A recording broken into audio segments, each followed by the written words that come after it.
Hi, ഞാൻ doctor പ്രിയ, Q1B health കെയറിലെ homoeopathic ഫിസിഷ്യനാണ്. ഇന്ന് പ്രായഭേദമന്യേ പലരെയും അലട്ടുന്ന ഒരു പ്രശ്നമാണ് വായ്പുണ്ണ് അല്ലെങ്കിൽ മൗത്ത് അൾസേഴ്സ്. ഇന്ന് കുട്ടികളെയും അതുപോലെ തന്നെ മുതിർന്നവരിലും ഇന്ന് കാണാറുണ്ട്. ഇത് പല കാരണങ്ങൾ കൊണ്ടാണ് വായിൽ പുണ്ണുണ്ടാവുന്നത്. ഇന്ന് നമുക്ക് എന്തൊക്കെ കാരണങ്ങൾ കൊണ്ടാണ് വായിൽ പുണ്ണുണ്ടാവുന്നത്, നമുക്കത് എങ്ങനെയൊക്കെ മാനേജ് ചെയ്യാമെന്ന് നോക്കാം. നമ്മുടെ വായുടെ ഉള്ളിൽ ഉണ്ടാകുന്ന ചെറിയ വ്രണങ്ങളെയാണ് നമ്മൾ മൗത്ത് അൾസേഴ്സ് എന്ന് പറയാറ്.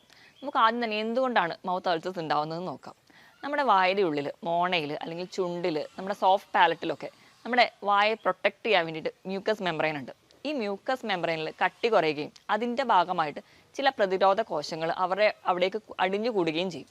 ഇതിൻ്റെ ഭാഗമായിട്ട് അവിടെ ചെറിയ മുറിവുകൾ ഉണ്ടാവുകയും അതാണ് നമുക്ക് മൗത്ത് അൾസേഴ്സ് ആയിട്ട് കാണുന്നത്.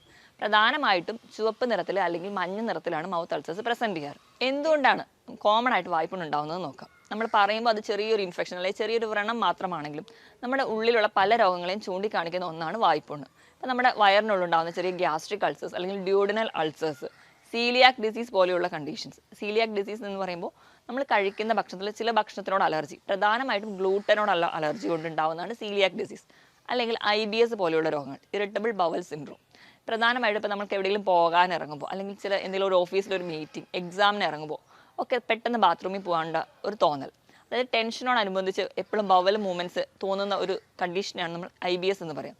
ഈ കണ്ടീഷനുള്ളവരിൽ ഇതിലൊക്കെയാണ് പ്രധാനമായിട്ട് നമുക്ക് വായ്പുണ്ണായിട്ട് പ്രസൻറ്റ് ചെയ്യാറ്. മലബന്ധം ഉള്ളവരിൽ നമുക്ക് വായ്പുണ്ണായിട്ട് പ്രസൻറ്റ് ചെയ്യുന്നത് കാണാം. ഇതൊക്കെ നമുക്ക് മെയിൻലി നമുക്ക് ഗ്യാസ്ട്രിക് കംപ്ലയിൻസുമായിട്ട് റിലേറ്റ് ചെയ്തിരിക്കുന്ന വായ്പുണ്ണാണ്. ഇത് കൂടാതെ വൈറ്റമിൻ ഡെഫിഷ്യൻസി മൂലം ഉണ്ടാകുന്നുണ്ട്. വൈറ്റമിൻ B12 ഡെഫിഷ്യൻസി കാരണം നമുക്ക് വായ്പുണ്ണുണ്ടാവാം.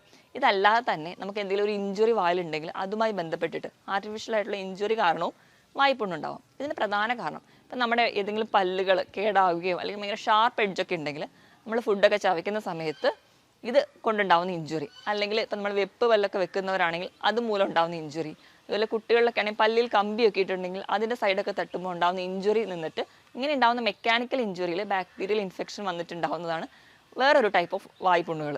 ഇതല്ലാതെ തന്നെ നമുക്ക് എന്തെങ്കിലും പുകയില അല്ലെങ്കിൽ പുകവലി പോലെയുള്ള ശീലങ്ങളുള്ളവർക്ക്, ഹാൻഡ്സിൻ്റെ ഒക്കെ ഉപയോഗമുള്ളവർക്ക് നമുക്ക് വായ്പുണ്ണായിട്ട് പ്രസൻറ്റ് ചെയ്യുന്നതാണ്. ഇപ്പോൾ സ്ത്രീകളിലാണെങ്കിൽ ഹോർമോണൽ ചേഞ്ചസ്, പീരീഡ്സിൻ്റെ തൊട്ട് മുൻപായിട്ട് അല്ലെങ്കിൽ ഓവുലേഷൻ ടൈമിൽ, പ്രഗ്നൻസിയുടെ ടൈമിൽ ഒക്കെ വായ്പുണ്ണായിട്ട് പ്രസൻറ്റ് ചെയ്യാം. ഇങ്ങനെ ഹോർമോണൽ ഇംബാലൻസ് അല്ലെങ്കിൽ ഹോർമോണൽ ചേഞ്ചസ് ഉണ്ടാകുമ്പോഴും വായ്പുണ്ണായിട്ട് പ്രസൻറ്റ് ചെയ്യുന്നത് കാണാം. ഇതല്ലാതെ തന്നെ എന്തെങ്കിലും ഫുഡ് അലർജി, ഞാൻ പറഞ്ഞ പോലെ ചില സിട്രസ് ഫ്രൂട്ട്സ് അല്ലെങ്കിൽ പാൽ ഉൽപ്പന്നങ്ങളോടൊക്കെ അലർജി ഉള്ളവർക്ക്, അതുപോലെ തന്നെ നമുക്ക് ഉറക്കം കുറവുള്ളവർക്ക് അല്ലെങ്കിൽ മാനസികമായിട്ട് സമ്മർദ്ദമുള്ളവർക്ക് അല്ലെങ്കിൽ ടെൻഷൻ ഉള്ളവർക്കൊക്കെ വായ്പുണ്ണായിട്ട് പ്രസൻറ്റ് ചെയ്യാറുണ്ട്. ഇപ്പോൾ കുട്ടികളുടെയൊക്കെ കേസ് എടുക്കുകയാണെങ്കിൽ എക്സാമിന് മുൻപായിട്ട് വരുന്നത് കാണാം. അതുപോലെ തന്നെ എന്തെങ്കിലും ഫംഗ്ഷൻസിന് മുമ്പ് അല്ലെങ്കിൽ എന്തെങ്കിലും ഒരു സ്റ്റേജ് ഫിയർ ഒക്കെ ഉണ്ടാകുന്ന കണ്ടീഷനിൽ റെക്കറൻ്റ് ആയിട്ട് വായ്പുണ്ണായിട്ട് പ്രസൻറ്റ് ചെയ്യുന്നത് കാണാം. ഇതല്ലാതെ തന്നെ നമ്മുടെ വയറിൽ H. പൈലോറി ഇൻഫെക്ഷനോ നമുക്ക് അസിഡിറ്റിയോ പുളിച്ചിത്തകിട്ടൽ പോലെയുള്ള ബുദ്ധിമുട്ടുണ്ടെങ്കിൽ നമ്മുടെ വയറിൻ്റെ ഒരു മൂവ്മെൻറ്റ്സ് ഒന്നും കറക്റ്റ് അല്ലാതെ വരുമ്പോൾ, ദഹനം കറക്റ്റ് അല്ലാതെ വരുന്ന കണ്ടീഷൻസിലൊക്കെ വായ്പുണ്ണായിട്ട് പ്രസൻറ്റ് ചെയ്യാറുണ്ട്. ഇത് കൂടാതെ തന്നെ ഫോളിക് ആസിഡിൻ്റെ കുറവ്, ഇരുമ്പിൻ്റെ കുറവ് നമ്മുടെ ബ്ലഡിലൊക്കെ ഉണ്ടാകുമ്പോഴും നമുക്ക് വായ്പുണ്ണായിട്ട് പ്രസൻറ്റ് ചെയ്യാറുണ്ട്. പ്രധാനമായിട്ടും വായ്പുണ്ണ് എന്ന് പറയുന്നത് 3 ടൈപ്പായിട്ടാണ് കാണുക. മൈനർ അല്ലെങ്കിൽ ചെറിയ വായ്പുണ്ണുകൾ, ഇതെന്ന് പറഞ്ഞാൽ ഒരു 2 മില്ലിമീറ്റർ മുതൽ 8 മില്ലിമീറ്റർ ആയിട്ടാണ് പ്രസൻറ്റ് ചെയ്യുക. ഇത് ഒരാഴ്ച കൊണ്ടൊക്കെ പെട്ടെന്ന് സുഖമാവും. ഇത് വലിയ പ്രശ്നക്കാരനൊന്നുമില്ല, അത്ര കടിനമായ വേദനയൊന്നും ഉണ്ടാവില്ല. രണ്ടാമത്തെ ഒരു ടൈപ്പാണ് ഹെർപ്പറ്റിഫോം. ഇത് പ്രധാനമായും മുതിർന്നവരിലാണ് കാണുക, കുട്ടികളിൽ അത്ര കോമൺ ആയി കാണാറില്ല. എന്ന് പറഞ്ഞാൽ ചെറിയ കുരുക്കളായിട്ട് നിന്നിട്ട് അവ കൂടി ചേർന്ന് ഒരു അൾസറായി മാറുന്നതാണ് ഹെർപ്പറ്റിഫോം ടൈപ്പിൽ കാണാറ്. മൂന്നാമത്തെന്ന് പറഞ്ഞു കഴിഞ്ഞാൽ കുറച്ച് വലിയ ടൈപ്പ് അല്ലെങ്കിൽ ഒരു മേജർ അൾസറായിട്ട് നിൽക്കുന്നത്. ഇത് കുറച്ച് വലിയൊരു പുണ്ണായിട്ട് പ്രസൻറ്റ് ചെയ്യും. 1-2 ആഴ്ച വരെ എടുക്കും ഇവ സുഖപ്പെടുക. കുറച്ചുകൂടെ ഡീപ്പ് അൾസേഴ്സ് ആയതുകൊണ്ട് തന്നെ കുറച്ചുകൂടി അധികമായ വേദന ഈ ഒരു അൾസറിന് ഉണ്ടാവാറുണ്ട്. നമ്മൾ കരുതുമ്പോൾ അല്ലെങ്കിൽ നമ്മൾ വലിയ ഈസി ആയിട്ട് കരുതുന്ന ഒരു കണ്ടീഷനാണ് വായ്പുണ്ണ്, അല്ലെങ്കിൽ നമുക്ക് വീട്ടിൽ തന്നെ എങ്ങനെയെങ്കിലും മാനേജ് ചെയ്യാം എന്ന് നമ്മൾ കരുതുന്ന ഒരു കണ്ടീഷനായി വായ്പുണ്ണ്. പക്ഷേ നമ്മളത് വേണ്ട രീതിയിൽ ശ്രദ്ധിച്ചില്ലെങ്കിൽ ഇത് വളരെ കോംപ്ലിക്കേഷനിലോട്ട് പോയി നമുക്ക് വയറിൽ ക്യാൻസർ അല്ലെങ്കിൽ വായിൽ ക്യാൻസറായിട്ട് വരെ പ്രസൻറ്റ് ചെയ്യാറുണ്ട്. ഇപ്പം ചെറിയ വായ്പുണ്ണുകൾ ഇടയ്ക്കിടയ്ക്ക് വരുന്നവർ, അല്ലെങ്കിൽ ഒരു പുണ്ണ് മാറിയ ഉടനെ അടുത്തത് വരിക, ഇങ്ങനത്തെ ചില പ്രസൻറ്റേഷനൊക്കെ ഉണ്ടെങ്കിൽ നിങ്ങൾ എപ്പോഴും ഒരു ഡോക്ടറുടെ കൺസൾട്ടേഷൻ എടുക്കണം.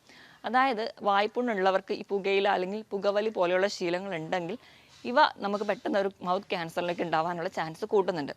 അതുപോലെ തന്നെയാണ് ഇപ്പം നമുക്ക് ഒരു പുണ്ണ് വന്ന് അത് മാറുമ്പോൾ തന്നെ അടുത്തത് ചില മാസത്തിൽ അല്ലെങ്കിൽ വർഷത്തിൽ 2-3 വരുന്നതൊക്കെ കോമൺ ആണ്.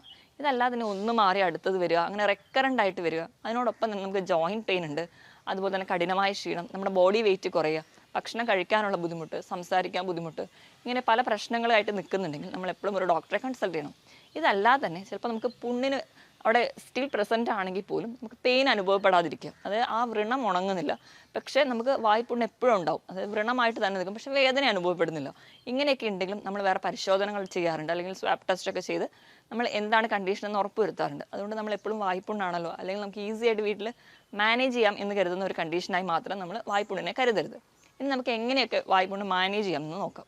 അപ്പോൾ മാനേജ്മെൻറ്റിൻ്റെ ആദ്യത്തെ സൈഡ് എന്ന് പറഞ്ഞാൽ എന്തുകൊണ്ടാണ് വായ്പുണ്ണ് ഉണ്ടാകുന്നതെന്ന് നമ്മൾ തിരിച്ചറിയണം. ഇപ്പോൾ നമുക്ക് ഗ്യാസ്ട്രിക് സംബന്ധമായിട്ട് എന്തെങ്കിലും രോഗങ്ങൾ, അല്ല അസിഡിറ്റി പോലെയുള്ള രോഗങ്ങളുള്ളവരാണെങ്കിൽ, IBS പോലെയുള്ള ബുദ്ധിമുട്ടുള്ളവരോ, അല്ലെങ്കിൽ സീലിയാക് ഡിസീസോ, ഞാൻ പറഞ്ഞ പല കണ്ടീഷൻസ് ഒക്കെ ഉള്ളവരാണെങ്കിൽ അതാദ്യം കറക്റ്റ് ചെയ്യുക. ഇപ്പോൾ മലബന്ധമൊക്കെ ഉള്ളവരാണെങ്കിൽ അവരുടെ ഫുഡിലൂടെ അത് എങ്ങനെ കറക്റ്റ് ചെയ്യാം എന്ന് നോക്കണം. അതിനായിട്ട് ഇപ്പം അസിഡിറ്റി പോലെയുള്ള ബുദ്ധിമുട്ടാണെങ്കിൽ നമ്മൾ മാക്സിമം ആ ഒരു പുളിയുള്ള ഭക്ഷണങ്ങൾ ഒഴിവാക്കുക, കറക്റ്റ് സമയത്ത് തന്നെ ഭക്ഷണം കഴിക്കുക, ധാരാളം വെള്ളം കുടിക്കുക തുടങ്ങിയ കാര്യങ്ങൾ ശ്രദ്ധിക്കുക. ഇപ്പോൾ ഗ്യാസ്ട്രിക് അൾസർ പോലെയുള്ളവരാണെങ്കിൽ മാക്സിമം നമ്മൾ എരിവിൻ്റെ അളവ് കുറയ്ക്കുക, അതുപോലെ തന്നെ ഹോട്ടൽ ഫുഡുകളും സ്പൈസി ഫുഡുകളും കുറയ്ക്കുക.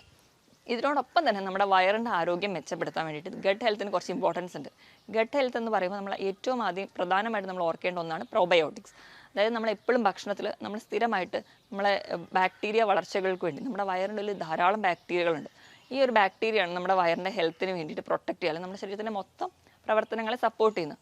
ഈ ബാക്ടീരിയകളുടെ വളർച്ചയ്ക്ക് വേണ്ടി സഹായിക്കുന്നവയാണ് പ്രോബയോട്ടിക്സ്. ഇങ്ങനെയുള്ള പ്രോബയോട്ടിക്സുകളാണ് നമ്മൾ വീട്ടിൽ തന്നെ ഉണ്ടാകുന്ന പഴങ്കഞ്ഞി, തൈര് തുടങ്ങിയവ.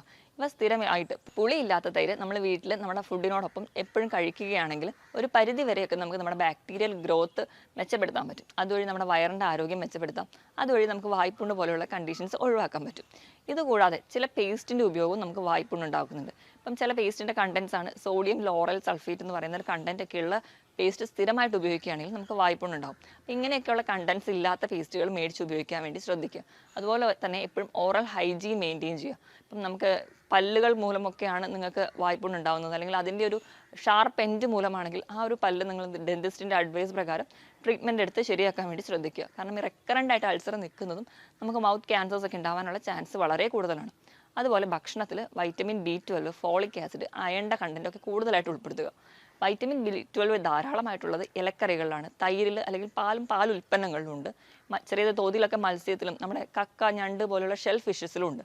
ഇത് ധാരാളമായിട്ട് ഭക്ഷണത്തിൽ ഉൾപ്പെടുത്തുക.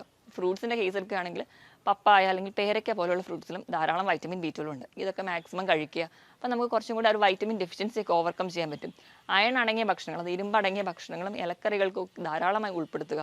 ഇങ്ങനെയൊക്കെ നമുക്ക് ആ ഒരു ഡെഫിഷ്യൻസി കുറച്ച് അതുവഴി നമുക്ക് വായ്പുണ്ണ് തടയാൻ പറ്റും. ഇപ്പോൾ ഉറക്കം കുറവൊക്കെ ഉള്ളവരാണെങ്കിൽ മാക്സിമം നമ്മുടെ ഒരു ഹെൽത്തിന് വേണ്ടിയിട്ട് കൃത്യസമയത്ത് ഉറങ്ങുക. ഒരു 6 മുതൽ 7 മണിക്കൂർ വരെയെങ്കിലും ഉറങ്ങാൻ ശീലിക്കുക. സ്ട്രെസ്സോ ടെൻഷനോ ഒക്കെ ഉള്ളവരാണെങ്കിൽ ഒരു മെഡിറ്റേഷനോ യോഗയൊക്കെ എടുക്കുക. അതുവഴി നിങ്ങളുടെ സ്ട്രെസ്സും ടെൻഷനും ഒക്കെ കുറയ്ക്കുക. ഹോർമോണൽ ഇംബാലൻസോ അങ്ങനെ എന്തെങ്കിലും രോഗങ്ങളൊക്കെ ഉള്ളവരാണെങ്കിൽ അത് കറക്റ്റ് ചെയ്യുക. അതോടൊപ്പം തന്നെ ഇപ്പോൾ പുകയിലയുടെ ഉൽപ്പന്നങ്ങൾ ഉപയോഗിക്കുന്നവരൊക്കെ ആണെങ്കിൽ അത് കൃത്യമായിട്ട് തന്നെ സ്റ്റോപ്പ് ചെയ്യുക. അപ്പോൾ ഇങ്ങനെയുള്ളവർക്ക് ഇങ്ങനെ ഒരു അൾസർ റിക്കറൻ്റ് ആയിട്ട് വരികയാണെങ്കിൽ പെട്ടെന്ന് തന്നെ നമുക്ക് ക്യാൻസർ ഉണ്ടാകാനുള്ള ചാൻസ് ഉണ്ട്. അതുപോലെ തന്നെ നമ്മൾ ഈ മൗത്ത് അൾസേഴ്സ് ഒരു 2 ആഴ്ചയിൽ കൂടുതലായിട്ടും മാറുന്നില്ലെങ്കിൽ നിങ്ങൾ എപ്പോഴും ഒരു ഡോക്ടറെ തന്നെ കൺസൾട്ട് ചെയ്യണം. ഇങ്ങനെ 2 ആഴ്ചയിൽ അധികമായി നിൽക്കുന്നുണ്ടെങ്കിൽ നിങ്ങൾ ഡോക്ടറെ കൺസൾട്ട് ചെയ്യുക. ഒരിക്കലും വീട്ടിൽ തന്നെ ഓരോ പൊടിക്കൈകൾ വെച്ച് മാനേജ് ചെയ്യാതിരിക്കാൻ വേണ്ടി ശ്രദ്ധിക്കണം. ഇനി നമുക്ക് എങ്ങനെ വായ്പുണ്ണ് വീട്ടിൽ തന്നെ ഒരു പരിധി വരെയൊക്കെ എങ്ങനെ ചില പൊടിക്കൈകൾ കൊണ്ട് മാനേജ് ചെയ്യാമെന്ന് നോക്കാം. അതിൽ ഒന്നാമതായിട്ട് നമ്മളെല്ലാവരും വീട്ടിൽ തന്നെ ചെയ്യുന്ന ഒന്നാണ് വായിൽ ഉപ്പുവെള്ളം കൊള്ളുക. അതായത് നമ്മുടെ ഉപ്പിട്ട് ചെറിയ ചൂടോടുകൂടി വെള്ളം ഒരു 15 സെക്കൻഡെങ്കിലും വായിൽ കൊണ്ട ശേഷം തുപ്പിക്കളയുക.